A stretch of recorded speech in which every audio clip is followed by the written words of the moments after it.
I cleaned up after my in-laws' parties, cooked their meals, and took care of their dog when they traveled. One afternoon, I walked in with groceries and heard my mother-in-law say, "She's just a helper in nice clothes." My husband sat there, nodding. "She'll never be one of us." I dropped the bags and walked out. The next morning, I got a letter in the mail that, "Hi. I'm 35. My name doesn't matter, but I live in Austin, Texas. I married into a family that always thought they were better than everyone else. My husband, Carter, is from one of those rich, clean-cut families with old money. They live up in West Lake Hills in a big house with marble floors, a pool they barely use, and art they don't even understand. Everything they own is spotless and expensive. His mom, Janice, thinks being wealthy makes her interesting. It doesn't. I'm from a working-class background. I didn't go to college. I worked my way up from waitressing to running a small catering company with my best friend. I like cooking, I like making people happy. That's how Carter and I met. He was at a corporate event I catered. We hit it off. He was charming, sweet at first. Said he liked how real I was. I thought he meant it. We dated for a year. He was never ashamed of me, or so I thought. I met his parents early on, and right away, Janice gave me that cold smile women like her are experts at. Like she was sizing me up and didn't like what she saw. She never said it straight out. Just little jabs.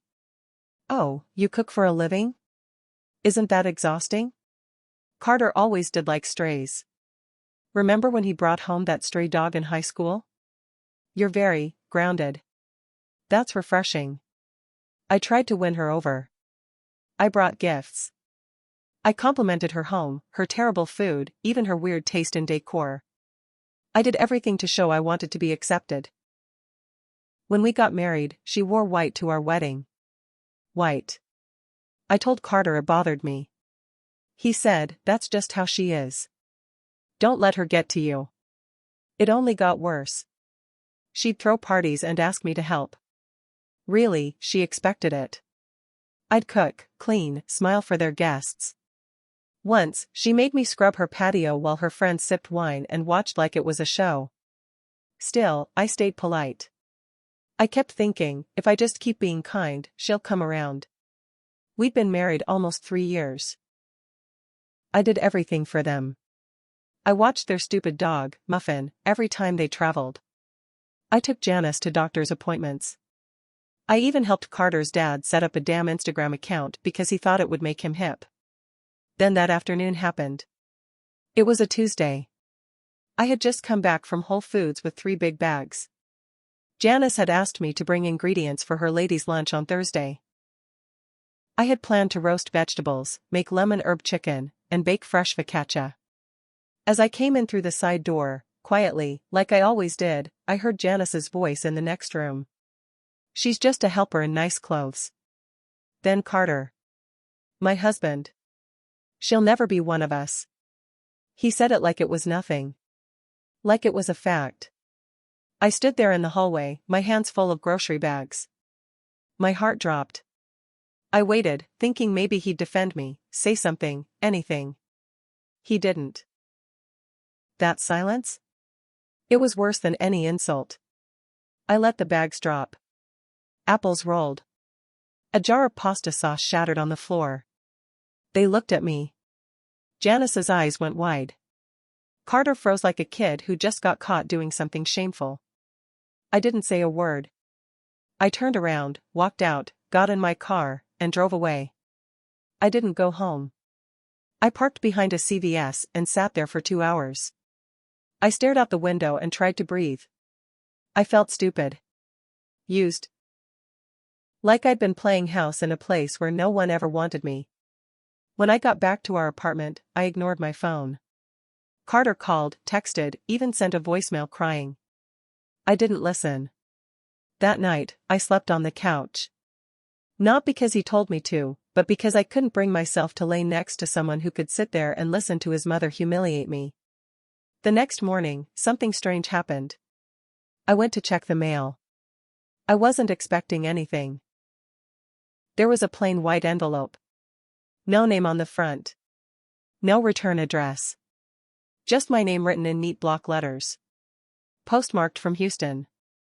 Inside was a folded letter. One sheet of paper, typed.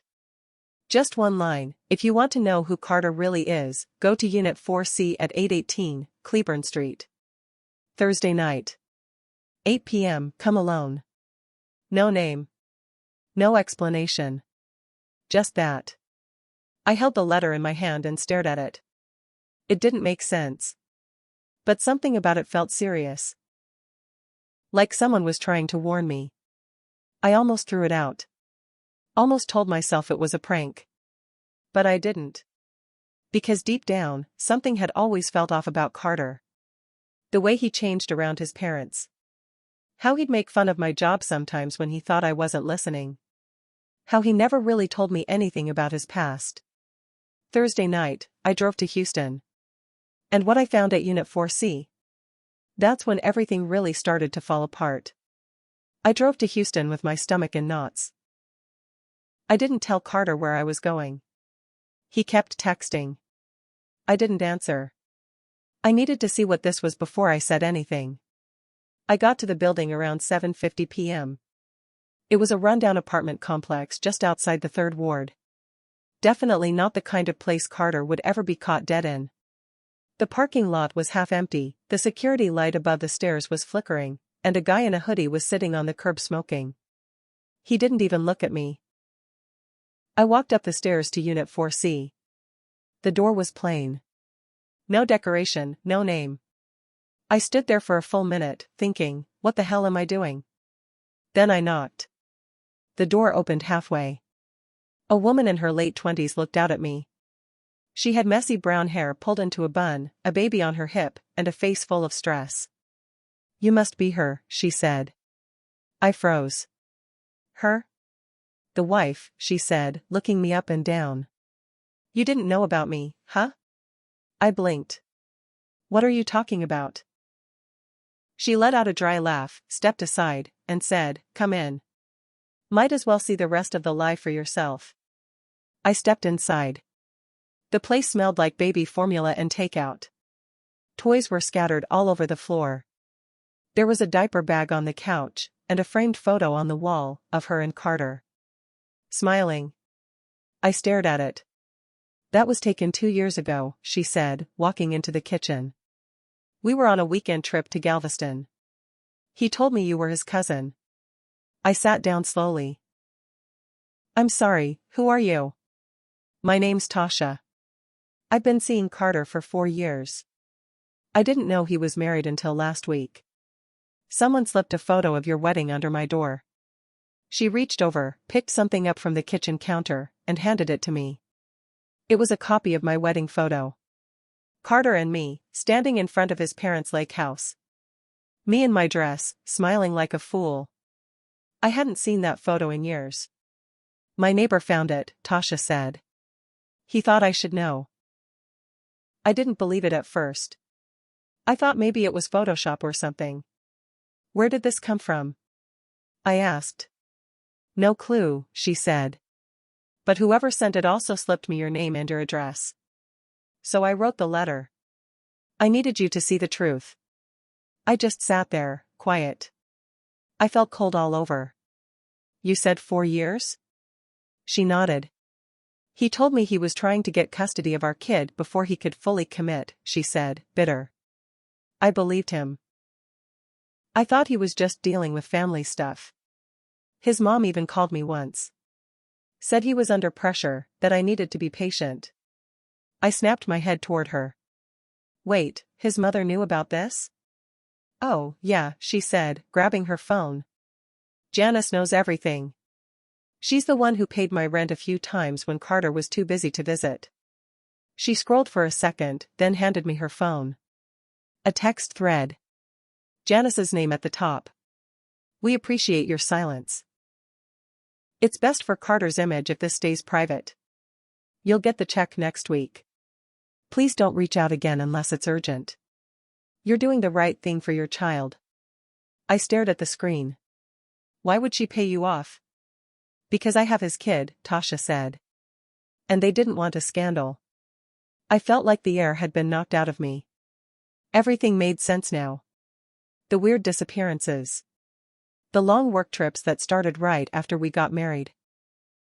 The cash Carter kept in a separate drawer. The way Janice always said I'd never be one of them, because they already had someone else. I'm sorry, Tasha said. I didn't know about you. If I had, I never would have stayed. I nodded, even though I couldn't speak. I stood up and walked out. I drove back to Austin in silence. No music. No calls. Just me, gripping the steering wheel like it was the only thing holding me together. When I got home, Carter was on the couch. Where were you? He asked, getting up. I've been worried sick. I just stared at him. I didn't speak. I didn't scream.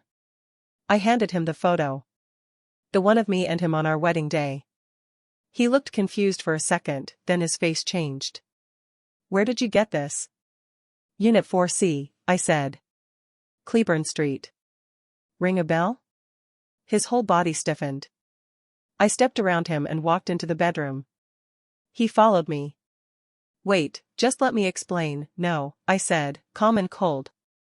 You had 4 years to explain. He kept talking. Lying. Blaming. It wasn't serious. She trapped me. My mother told me to handle it. I didn't care anymore. The person I married never existed. But I wasn't done. Because if Janice was involved, and she clearly was, this went deeper than cheating. This was a cover-up. And I was about to burn the whole thing down. I didn't sleep that night. Carter stayed in the guest room. I locked the bedroom door. He tried knocking twice. I didn't respond. My body was still, but my mind was on fire. I kept seeing that baby. The way Tasha held him. The framed photo of her and Carter. Janice's text messages. All the lies. I could have left then. I could have filed for divorce and walked away. But something in me snapped. I wasn't going to walk away quietly while they all kept their perfect lives. Not after what they did to me. Not after they humiliated me and called me a helper in nice clothes. They wanted to keep up appearances? Fine. I'd rip them apart from the inside. I started with Carter's emails. He wasn't careful. His passwords were predictable, his birth year and the name of some sports car he couldn't afford in college. In one inbox, I found messages to his assistant. Her name was Bree. Blonde, younger, full of heart emojis. Turns out he'd been mentoring her at work for the past 6 months. I found hotel bookings. Charges on our joint card for flowers, restaurants, lingerie. One email said, "You're way more exciting than my wife. Can't wait to get you out of that tight little dress." I kept the receipts. Screenshotted every single one. Then I searched his hidden folder in our shared drive. He labeled it tax stuff. It wasn't tax stuff. It was full of private documents, some related to his firm, some to his family trust. And then I hit gold. A scanned document titled Muffin LLC Distribution Agreement. It looked like some kind of shell company, registered in Delaware. Guess who was listed as an executive officer? Janice. And Carter. It took me an hour, but I figured it out. They were funneling money through this fake company to move funds around without the IRS noticing. I had no idea how much was involved, but it was enough to have real lawyers on every page. That's when it clicked. They never cared about me being part of the family because I wasn't someone they could control. I didn't come from money, I asked too many questions, I actually worked for a living. And worst of all, I was honest. They couldn't risk me knowing too much. Well. Now I did. The next morning, Carter left for work early. He didn't say goodbye. I wasn't going to follow him. I had bigger plans. I printed everything, emails, texts, photos, contracts, fake company documents, and put them into a neat little binder. Then I drove to Janice's country club. She wasn't expecting me. She was sitting with her friends at a patio table, sipping something pink and sparkling. All of them in tennis skirts, laughing. I walked straight to her. Calm. Steady. Janice, I said. She looked up. The smile disappeared. We need to talk, I said. She glanced at her friends, embarrassed. Not now. Oh, it'll be quick, I said, and dropped the binder on the table. Her friends leaned in. She flipped the cover open and saw the photo of Carter and Tasha first. Her face went pale. Then she saw the baby's birth certificate. Then the Muffin LLC paperwork. One of her friends gasped. I leaned in close. You said I'd never be one of you, I whispered. You're right. I'm better. Then I turned and walked out while Janice fumbled to zip the binder shut and chase me down. Later that day, I got a call from an unknown number. I let it go to voicemail. It was Carter's father. His voice was tight. Angry. You had no right to go through those documents. You don't understand what you're dealing with. If you try to go public with this, there will be consequences. He hung up. I replayed it 3 times. Then I forwarded the voicemail to my lawyer. Yeah, I had a lawyer now. Because I wasn't just getting revenge. I was going to destroy the whole lie they built. Piece by piece. But I had no idea how far they were willing to go to keep their secrets quiet. That night, someone tried to break into my car. I heard the sound at 2:14 a.m. A soft click, then a louder thud outside my window. I looked through the blinds and saw a man standing next to my car. He had gloves on.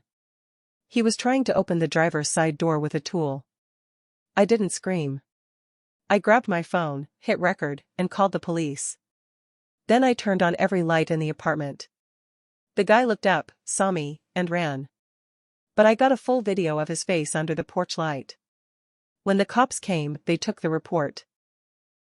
They told me the guy didn't look like a typical car thief.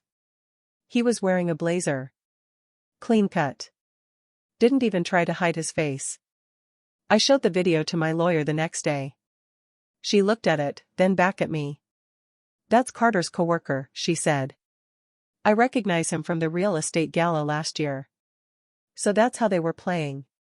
They weren't just trying to shut me up with guilt or shame. They were going to scare me. Maybe even hurt me. They picked the wrong woman. I met with my lawyer and laid out everything, the cheating, the hidden child, the fake LLC, the money laundering. She said we could go after them in stages, divorce first, then press charges where possible, and if needed, take it to the media. But I wanted more. I didn't just want a clean break. I wanted people to know what they did. I wanted them humiliated. Just like I was. So I made copies of everything, binders, flash drives, screenshots. I sent one to a friend who worked in investigative journalism at the Houston Chronicle. Another to the IRS tip line. Another to the Texas Attorney General's office. Then I waited. The fallout didn't take long. First, Carter's firm fired him. Quietly, at first. But someone leaked the Muffin LLC documents, and the Real story came out. Turns out, Carter had used company clients to funnel funds into that fake business. His boss called it an embarrassment to the company's name. Carter tried to spin it. Said it was all a misunderstanding. But once the baby mama story hit the news, nobody believed a word. Janice tried to go underground. She called me from a blocked number, crying. She said the press was harassing her, that she couldn't leave her house without getting followed. Please, she begged, take your name off the statement. Say you made it all up. I told her she should have thought about that before calling me to help. Then I hung up. 2 days later, a warrant was issued for Carter. Financial crimes. Fraud. Tax evasion. He tried to run, literally. He booked a one-way flight to Belize under a fake name. The FBI picked him up at the Austin airport. I saw the mugshot on the news. I kept it. Janice's friends dropped her fast. Turns out, rich ladies don't like scandals. Her name was removed from the board of 3 charities. One country club banned her. Another asked her to resign quietly. Muffin the dog? Yeah. I gave her to Tasha. Tasha and I stayed in touch. At first, it was awkward. But we both realized something: we were both lied to. Manipulated. Used. So we teamed up. She gave a full interview to the paper. Told them everything. Showed them the texts. Showed them the payments Janice had made to keep her quiet. When she mentioned the time Janice offered her 10 grand for a DNA test and then made her sign a non-disclosure, the story went national.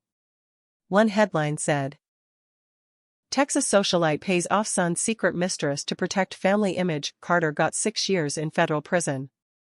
Janice fled to Florida. Tried to rebrand as a wellness coach.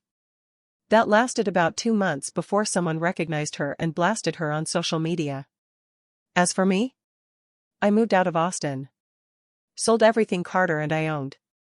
Got a clean divorce. My lawyer made sure I got every penny I was owed, plus alimony. I used the money to expand my catering company. Rebranded it. Opened a new kitchen in San Antonio. Hired a full team. Business is good. I still think about how stupid I felt when I heard those words, "She's just a helper in nice clothes." It burned me at the time. But now?